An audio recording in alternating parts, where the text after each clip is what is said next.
Hi అండి. Welcome to Harika's kitchen. ఈరోజు ఈ వీడియోలో పెసరపప్పు ఉండ్రాళ్ళు ఎలా చేసుకోవాలో చూపించబోతున్నానండి. మీకు గనుక ఈ వీడియో నచ్చితే లైక్ చేయండి, సబ్స్క్రైబ్ చేసుకోండి. దీనికోసం ముందుగా ఉండ్రాళ్ళు అయితే సిద్ధం చేసుకోవాలి. ఈ వీడియో అయితే ఆల్రెడీ నేను ఛానల్లో అప్లోడ్ చేశానండి, పాల ఉండ్రాలు అని చెప్పి. అందులో ఫుల్ రెసిపీ ఉంటుంది, ఒకసారి చూడండి. ఇప్పుడు ఒక గిన్నెలో ఒక గ్లాస్ పెసరపప్పు తీసుకొని ఇలా 2 నుంచి 3 నిమిషాలు వేయించుకోవాలి. వేయించుకొని నీటితో చక్కగా కడుక్కోవాలండి. ఇప్పుడు పెసరపప్పుని గిన్నెలో వేసుకొని 2 కప్పుల వరకు నీరు పోసుకొని చక్కగా ఉడికించుకోవాలి. చూడండి, ఇక్కడ మెత్తగా ఉడికిపోయింది. ఇప్పుడు ఏ గ్లాస్తో మనం పెసరపప్పు తీసుకున్నామో అదే గ్లాస్తో ఒక గ్లాసు బెల్లాన్ని తీసుకోవాలి.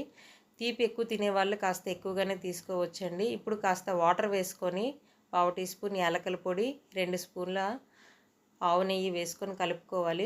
అలాగే ముందుగా సిద్ధం చేసుకున్న ఉండ్రాళ్ళను కూడా అందులో వేసుకొని 10 నిమిషాలు ఉడికించుకోవాలండి.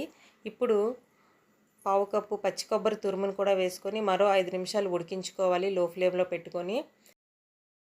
ఇప్పుడు వేరే ప్యాన్ తీసుకొని 2 స్పూన్ల నెయ్యి వేసుకొని జీడిపప్పు, కిస్మిస్ ఇలా బ్రౌన్ కలర్ వచ్చేంత వరకు వేయించుకొని ఉండ్రాల్లో కలుపుకోవాలండి. అంతేనండి, వినాయకుడికి ఎంతో ఇష్టమైన పప్పు ఉండ్రాళ్ళు అయితే రెడీ అయిపోయాయి. మీకు కనుక ఈ వీడియో నచ్చితే లైక్ చేయండి, సబ్స్క్రైబ్ చేసుకోండి.